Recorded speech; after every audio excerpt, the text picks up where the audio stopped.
तो hello guys, स्वागत है मारा ब्लॉग में। तो આપણે આવી જાઓ આપણા ગામના દીપાદીપના પોખરા ઉપર, મતલબ મંદિર અને આવી જાઓ અને આ દેખાય પાછળ એ સ્કૂલ જે આપણે ભણ્યા હતા, मतलब 12 पास કરી उसके बाद कॉलेज भी कही એ ભણ્યા હતા 12 जी बस એના જ યાર ભણ્યા હતા જો ને હા મારી જિંદગી હતી। બાકી હવે તો એવું લાગે કે કોઈ હદ ના, मतलब એટલું જિંદગી એટલી સારી નહીં જીવી જોઈએ, બહુ તંગ આવી છે। આ જોઈ લો આપણું ગામ ચેટીભાઈ કેવું લાગે, આપણું ગામ દેખાડી દઈએ પાછળથી તો ભાઈ જોઈ શકો આપશે આપણું ઘોડા ગામ દેખાય છે ને એકદમ। તો આપણા ગામમાં હવે મોટું થઈ ગયું, પહેલાં તો ભાઈ આટલું નહોતું। ગામનો વિકાસ થાય ધીરે ધીરે, ખુશીની વાત કહેવાય કે ગામનો વિકાસ થાય ને। હાલ મેદાન બેદાન હવે તો ખાસી સુધરી ગયું, જોવાલાયક ખાસા જગ્યાએ તો બતાવી દઈએ। હવે થોડું ઉપરવાળું લોકેશન જઈને બતાવીએ કે જેવું લાગે ગામ પરથી। એટલે રસ્તો તો હેડવાનો હા ના તો એ ચડવું પડશે તમારે, मतलब એકદમ પોખરે ચડવાનો રસ્તો, ટાંકાવાળો રસ્તો જોઈ શકો આગળ તમે કે રસ્તો છે ચડાવ નહીં તો એ તમારો ભાઈ તમારા માટે મહેનત કરે, એટલે સપોર્ટ કરતા રહેજો। લાઈક સબસ્ક્રાઈબ કરવું પડે, ગામ ના હોય તો સપોર્ટ કરવો પડે યાર। કોઈ નહીં, આપણે એકલા જ આવો વિડીયો, આપણે કોઈના સપોર્ટની જરૂર નહીં। સબ લીકાલ છે ચીડામારી તરત તો કોઈ લાઈક સબસ્ક્રાઈબ જોશે નહીં। મંદિર ઓયથી આપણું ભાઈ ગોમ કમ્પ્લીટ દેખાય, જોઈ શકો। હજી આપણે ઉપર જેમ બનાવીએ તો મતલબ ઓનાથી સારું ગોમ દેખા, ઓનાથી સારી જગ્યા દેખા। એ ચડીને બતાવે પોખરો, આ પથરો પાર કરી હવે ચઢવાનું ઉપર। બાવળિયાના કોટાઈ ખબર હશે ચડવું પડે, ખબર ના રાખો તો ભાજી જો તમને આગળવાળું બતાવી દઉં કે કેવો રસ્તો। આ જોઈ શકો આવા કોટા ઉપર ચડવું પડશે। બાવળિયાના કોટાથી એનું ધ્યાન રાખીને ચડવું પડશે, કારણ કે બાકી ઓયથી જો જે ગોમનો વ્યૂઝ આવે ને ભાઈ, એક નંબર વ્યૂ આવે। મતલબ એક જ કે ગોમમાં પોખરોમાં મતલબ એક ગર્વની વાત થાય કે જેના ગોમમાં નહીં ત્યાં ખબર છે। બાકી એક નંબર લોકેશન છે, જે ઠંડી ઠંડી વાયરી અને કોઈ ના, તમારો ભાઈ એકલો જાય હોય તો મહેનતવાળું કહો પણ બધા નહીં આવતા। ખાસો ટાઈમ થઈ ગયો આ એકલા, તો કીધું આ જતા એ વિડીયો બનાવતા એ થોડો। તો વિડીયો બનાવવાનું કારણ એક જ હતું કે જોતા ભાઈ પોખરો અત્યારમાં, મતલબ હવે તો બારિશ આવી ગઈ વરસાદ તો કેવો લાગે। અને એક મિનિટ આપણે યાર ચશ્મા લાવ્યા તો પહેરી દઈએ, બાલ વિખરાઈ જાય યાર વાયરોનો તેલ બેલનો એટલે। બાકી તમારો ભાઈ હીરો જ લાગતો હતો, પણ આ કીધું નહીં નોખું જરૂર પહેલી વાર તેલ નોચીને આવજો અને થોડા બાલ વધારવા પડશે, તમને મસ્ત લાગશે, આગળ પહોંચીમાં મસ્ત લાગી। તો જોઈ શકો પોખરાની ટોચ ઉપર કમ્પ્લીટ આવી જાઓ, એક નંબર વ્યૂ છે, જે રીતે આખું અશમાપુરા દેખાય બતાવી દઈએ। આ છે અશમાપુરા અને આપણે ગોળામાં પોખરા ઉપર અને કોરેમટરનો નજારો જોઈ શકો, તમે બતાવી દઈએ ઉપર આ ગોળાનો કોરેમટરનો નજારો જોઈ શકો। ખાલી કેવું લાગે ગોળા, આપણું રળિયામણું ગોળા, મતલબ ગોળા જેવી વાત નહીં ભાઈ કોઈ ના હોય ગોમમાં। ગોળા એક પ્રાકૃતિક પેલું સૌંદર્ય કહેવાય, કુદરતી આપે અનમોલ ભેટ હે। તો આ પથ્થર આલ્યો તો એનો વારસો, તો મતલબ એક ગર્વની વાત કહેવાય આપણા ગોળાવાળા માટે, તો આની રક્ષા કરવાની જરૂર ભાઈ। અને ચોમાસું સિઝન ચાલુ હોય એટલે વાતાવરણ જોરદાર હે અને લાગે હે થોડું સારું। ઘેર યાર તડકો પડતો તો તે આવવાની ઈચ્છા નથી, જવાની ઈચ્છા હતી બીજે, પણ કીધું ના પોખરે પહેલાં જતા, કારણ કે ઘણો ટાઈમ થઈ ગયો યાર। લગભગ મારે 3-4 મહિના થયા છે આપણે કોમગણ યાર આવતા નહીં, આજ આવી જઈએ અને તમને બધા ટોક બક્ટર બધા મતલબ જે જગ્યા દેખાવા લાગે એ હું બતાવી। આગળ મસ્ત જગ્યા જે પહેલાં હું ભણતો ને, મતલબ 7મા 8મામાં છું એ વખતે હું ભણતો ને એ વખતે હું આ જગ્યા ઉપર ખૂબ જાતો, મતલબ એકલો ના 3-4 દોસ્તાર હતા, બધા અહીં જ હાલે. તો બધા ધંધામાં હું ભાઈ ધંધો કરું, મતલબ પૈસા માટે ઘર માટે તો આવું જ પડે, બાકી ઘેર બેઠે ઘર ચાલતું નહીં. અને આપણે ભાઈ મિડલ ક્લાસ ફેમિલીનો માણસો, એટલે આપણે કમાયા વગર ઘર ચાલતું નહીં. તો હું તમને જગ્યા બતાવું ભાઈ, જેવું લોકેશન એક નંબર લોકેશન, ખાલી બતાવો તમે જોઈ લો. જો ભાઈ આ પથ્થરો અહીંથી અવળા ઉતરીને હેડવાનું છે. તો અહીંથી અવળા નીકળીએ, બાવળિયાના કોટાથી ખબર રાખવી પડશે, ધીરે ધીરે ઉતરીએ, રાગે એક નંબર વાતાવરણ. અને મતલબ એટલો વાયરો ને મતલબ ઠંડો પવન, મસ્ત મજા આવી જાય એવી વાત. પહેલાં તો ખૂબ આવતા, અને હવે તો ભાઈ ટોકું નવું બની ગયું. મને ખબર નથી કે આટલું ભાઈ ગામમાં વિકાસ થઈ ગયો. આપણે વહીથી ચડશો, ઓ પેલા વિક્રમ ઠાકોરનું પિક્ચર હે ને, હું ભોખરા પર ચડે, એ સીન યાદ આવી. મોરલાવાળા પણ ભાઈ, મોરલા બચારા દેખાતા નહીં કે કોઈ ચોરે. આ વહીથી જો વ્યૂઝ જો હાલ ચેડી અશ્માપુરા દેખાય, આ દેખાય અશ્માપુરા. બાકી આ ગોમનો વ્યૂઝ જો, મતલબ હાલ તો ભોખરો એટલો મસ્ત લાગે ને કે કહેવા જેવી વાત નહીં. તો તમારો ભાઈ આ રહ્યો જગ્યા કહેતો હતો બતાવવાનું, તો ફાઇનલી બતાવી દીધી. તો મતલબ જોઈ શકો કે ભાઈ જેવું વાતાવરણ, મતલબ એક સમયે આકાશમાં વાદળા અને જોવાઈ જાઓ, મતલબ દિલ ખુશ થઈ ગયું યાર. 2-3 જણા આવે પણ રવિવાર હોય તો આવી યાર, બાકી તો બાપડા બધા પોતપોતાના ધંધામાં હોય. તો હું રાતના જવું, અમુક ડાયરેક્ટ હોય તો એવું કંઈ ના કહીએ. બાકી આમ તૈયારી છોકરા આવી ના નહીં કહેતા ભાઈ. તો પહેલી વાર આપણે even લઈને આવશો આપણા મેલ્લાવાળાને, તો તમે લાઈક સબસ્ક્રાઈબ કરશો અને સપોર્ટ કરશો ભાઈને. તો મેલ્લાવાળાને પહેલી વાર લઈને આવશો બધાને, એક સમય કન્વેન્ટ તો કરી દેવો અને આવી જાય. આપણા સપોર્ટમાં તો આવશે યાર. મેલ્લા ના થાય તો ના થાય યાર. ઠાકોરી એટલો આવશે જ યાર. તો પહેલી વાર થોડી બધું લાઈન વિડીયો બનાવશું અને બતાવી દેવો કે આપણું ગામમાં ઠાકોરભાઈ સી અને ખાનદાન તો ઠાકોર ને જલવા તો જોઈ શકો. તો મતલબ જેટલું મસ્ત વાતાવરણ, એક નંબર વ્યૂઝ આવે. તો હવે થોડી પેલીમાં ભોખરો અને જેટલા ભાગમાં નેચે ખાય ખબર રાખવી પડે એવું હોય, એટલે નેચે જોવું પડે. બાકી ખબર ના રાખો તો ભાજી તો હાલ તો તમને ખબર જ છે, હાલ તો કંઈ છે જ, એના કારણે રહેવાનું જ. તો તમને બતાવું જગ્યા, હાલ હું થોડો નજારો માણી દઉં. બાકી જેવું જગ્યા મસ્ત, મતલબ દિલ ખુશ હો ગયા. આપકો બધું બતાવ્યું ગામનું એક જગ્યા. ભાઈ હાલો આપણે આવી ગયા પહાડમાં और गाँवना पोखरो मतलब एक नंबर वातावरण है. तो मजा आई जाए भाई. તમે એક વાર આવો, ગોળાનો પોખરો દીપાદેવનો મસ્ત પોખરો આપણે ગામમાં આવો. લોકો ભાઈ આવો તો ફોન કરજો, આપણે આવશે ચોક્કસ સાથે.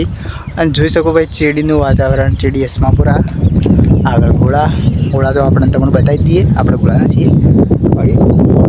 એટલે પવન એકદમ ઠંડો અને એક મસ્ત જગ્યા, એક નંબર ભાઈ. હમણાં હું ઇન્સ્ટાગ્રામમાં 1-2 દાડા મોરી એક રીલ જોતો હતો. એમાં મતલબ એવું બતાવતા હતા કે અગર સી આવી જાય તમારા હોમાં તો તમારે ચેક તો બચો. પેલો 3 ટ્રીક હાલતા હતા કે કોઈક સીની વોશરૂમ ના તાકવાનું, સીને ડરાવવાનો, નાનથી હાલ આપણે જંગલમાં આવી ગયા. પણ મારું કહેવાનું એટલું જ છે કે તમને લાગે કે સી તમને જીવતા, તમને જોઈને તમને ઓફર હાલ છે કે જા તું 3 રસ્તા લઈને ચીરી ફાડીને ખાઈ જાય યાર. તમે થોડું તો લોજિક વાપરો. તમે કેવું કે સીથી બચવાના 3 રસ્તા, હવે સી એને જરૂર છે ભાઈ. તમે 3 રસ્તા કે સીથી બચવાના 3 રસ્તા ના અંતે, એટલે એવો સી હે, જંગલનો રાજા છે. તમારા જેવા કેટલા આવતા હોય. સીથી બચવા માટે કોઈ રસ્તો નહીં, એક રસ્તો ઉપર ભગવાનવાળો, અને જેમ ખુશ રહેવાનું. તો આવો કોન્ટેક્ટને મૂકો ભાઈ, ફની કોન્ટેક્ટ આવી જાય એટલે મન થઈ જાય કે ભાઈ યાર એક નંબર વ્યૂઝ બતાવે, એટલે ગમી જાય ભાઈ. એક નંબર સીવાળો તો મને પર્સનલ મારું ફેવરેટ હે. આજકાલ ભાઈ ઇન્સ્ટાગ્રામમાં એક ટ્રેન્ડ આવી ગયો, અને ઘણા સમય પહેલાં મેં એક વિડીયો જોયું હતું, તો એમાં બતાવ્યું હતું કે સીથી બચવા માટેના 3 રસ્તા. તમને લાગે કે તમે સી તમને એવી ચાન્સ ચાલશે કે હું તમને જવા દઉં કે તું 3 રસ્તા રહેશે. મતલબ વિડીયો બનાવવા લાયક છે કે શું જોઈને કોન્ટેન્ટ બનાવે ને એને ખુદ ખબર નહીં હોતી.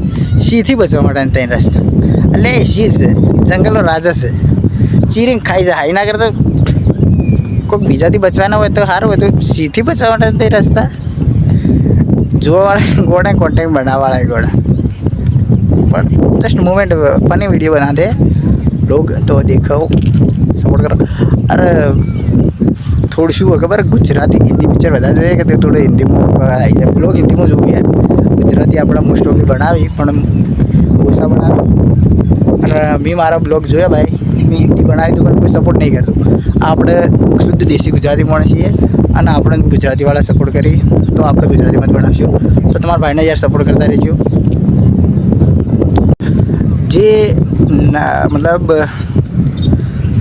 2001થી મોડીને તે 1980 2001થી તે 2010 સુધીના જો છોકરા હશે ને એઓને એક ચીજ નોટિસ કરી છે કે જે આપણા મતલબ પિતાજી હતા ને ફાધર, એ મતલબ ઓરા હતા.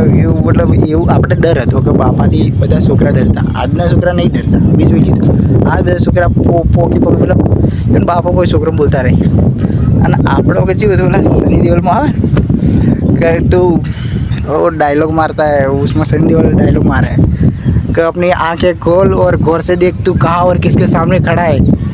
तो એવી ફિલિંગ આવતી કે વાઘ ઊભો જ છે. તો મતલબ ફાધરથી તો ડર હતો જ બધાને. આજના છોકરાઓમાં એવી ડર નહીં ભાઈ, પહેલાં ખૂબ હતી. પહેલાં બાપો કિંગ હતા જ, પણ એ જમાનો સારો હતો ભાઈ. હાલના જમાના પ્રમાણે સારું પણ બટ ફાધરની રિસ્પેક્ટ નહીં કરતા હવે છોકરા. પહેલાં ખૂબ રિસ્પેક્ટ કરતા, આજ ઓછું થઈ ગયું ઘણું. જે એક સમાજ માટે સારી બાબત નહીં યાર. પિતાજી કહેવાય અરે મારી બારી ગમે તે રિસ્પેક્ટ ઇવન પહેલી કરવી પડે, કારણ કે ઇવનથી મોટું કોઈ છે ના ભાઈ. અને એક ચીજ બીજી ભાઈ કે આજના સમયમાં જો પહેલાંવાળા આશિક હતા ને એ હવે જોવા નહીં મળતા. પહેલાં આશિકો હતા મેં જોયા જે હાથ ઉપર પતરીઓ મારતા. આજકાલ એવું નહીં. આજકાલ બ્રેકઅપ થાય ઇન્સ્ટાગ્રામમાં સ્ટોરી ચડાય. પહેલાં હાથ ઉપર લોહી કાઢતા. આજે જમાનો જતો રહ્યો, પાકીટમાં એકાંગી મતલબ વાળ ઉડાવવા માટે રાખતા. એ મતલબ જમાનો અલગ હતો, એ સારો સમય હતો. એકદમ આશિક હતા, લવ લેટર લખતા. આજ નહીં. આજના સમયમાં શું ખબર, સોશિયલ મીડિયા વર્ક થઈ ગયું, પણ આજે વસ્તી મતલબ બ્રેકઅપ થઈ ગયું તો પછી 2 દાડા સ્ટોરી મૂકીને ભૂલી જાય. પહેલાં તો આશિક 12 મહિના 3 4 ભૂલતા જ ના કે મતલબ મેં જ પ્રેમ કરી એવું પેલા એ હતું. એક નંબરનો જોશ હતો બધા. આજ એકદમ જોશ ઓછો થઈ ગયો. આજકાલ ઉતના ટાવર પાણ પેલું પાણીનું ટોકું બનાવ્યું તે બતાવી દઈએ કે કેવું બનાવ્યું. એક વાત બનતું તે વખત આવ્યા હતા તારના જ આવ્યો, બની રહ્યો ટાઈમમાં આવ્યો હું. એના મોરીમાં નહોતો આવ્યો, ચોખ્ખી વાત છે. બનતું તે વખતમાં આવ્યો તો હાલ ભાઈ બની ગયું, એકદમ કમ્પ્લીટ બનાવી દીધું ભાઈ. ખાસી મોટું પણ કોણે ગામમાં આવતું નહીં છે, બીજા ગામમાં જાય. ગામમાં વસ્તુ જે નહીં બનાવવાની ભોખરા 2-3 ટોકો બનાવે પછી શું બનાવે. ટોકા ઉપર તો કોઈ જવાની જરૂર નહીં. બધા વિડીયો બનાવી યુટ્યુબરો જગ્યા મસ્ત. ને આ જોઈ શકો આપણા ગામનું ટોકું હોય જે બતાવ્યું તમને પાછલા ભાગ છે ટોકું જોઈ લો. પણ હોય થોડો વાયરો ઓછો આવે કે આપણે ઉપર ચડી જાય. જ્યારે ભાઈબંધની લવર એને છોડીને જાય ત્યારે રે મનમાં એક જ કારણ કરતો કે વાલી તારી યાદમાં વર્ષો વીતી ગયા તો એ વાલી પાછી નહીં આવે. એટલે ભાઈ એના વાતમાં મત પડો, ધંધામાં લાજી જો, ધંધા ના કરતા હોય તો ધંધો વર્જી જો. એ તો જતી રહે, તમે લબડતા રહી જાઓ. તો ભાઈ ભોય ઉતરવામાં ખબર રાખવી પડશે. એકલા પથરા જેવું છે અને ઉતરવામાં ઢાળ છે, ખબર ના રહેશે ને પગને ભાજી જાય. કોઈ કોમના રજાને દેપા દર્શન કરવા હતા ને એ કોઈને દેખાય પણ એમ દેખાય કે પગ ભાજીને આવ્યો ફરવાના છોકરો. એટલે ગોમ આપણે થોડા દાડામાં આવી જાઓ અડધી પાછા ફટાકા એટલી વાર લઈને આવશે 1-2 પેલા માણસોને, કારણ કે એકલાથી ભાઈ બધું સેટિંગ નહીં થતું. 2 માણસો લઈને આવશે વિડીયો બનાવવા. તો એટલી વાર આવીએ એટલે બતાવી દઈએ. બાકી આ ઉપરથી નજારો જોઈ લો, ભોજાનું ખબર રાખવી પડશે મોબાઈલની, કારણ કે પડે તો ભાઈ જેવું બાલ વિખરાઈ જાય તો એ મતલબ રસ્તો એકદમ જગ્યા પે ગયા તો એ બતાવે તો તમને ખરું જ કે જેવી રીતે જેવી મહેનત તમારો ભાઈ વિતરે એકદમ રિસ્કી કોમાં રિસ્કી મતલબ રિસ્કવાળું એ પકડ્યો પથ્થર સપોર્ટ કહેવાય ને સપોર્ટ લેવો પડે, સપોર્ટ વગર કોમ ના થાય. તો ભાઈ આ રહ્યું આપણા ગોમના દીપાદીપનું મંદિર, દીપાદીપ દાદાનું. તો મતલબ આવું દેખાય. મંદિરમાં જઈએ, દાદાને દર્શન કરી દઈએ. આ તો પોખરા બધા રક્ષા કરવા બેઠા, તો જોઈ શકો આ આપણા દીપાદીપ દાદાનું મંદિર છે. અને ચેડી ભાગ છે જે શ્રીફળ વધારવા માટેનું હોય, અને પક્ષીઓ માટે તો હવે તો પેલો એ બનાવેલું હોય તો મતલબ બીવણ માટે દાણા નાખવામાં આવી. અને અહીંથી પણ ગોમનો વ્યૂઝ જોઈ શકો કેવો લાગે. ઘોડા ગોમ રણિયોમનું યાર કૂતરો આવી ગયો, પણ હાલ ભાઈ કોઈ પહાડ નહીં. પહેલી વાર આવે એટલે પાલી 100% લાવી. પહેલી વાર લાવ્યો નહીં મારા દોસ્ત, બીજી વાર આવો એટલે લાવ્યો દીધી. હવે ઘેર નીકળવાનું કરીએ, ટાઈમ થઈ ગયો.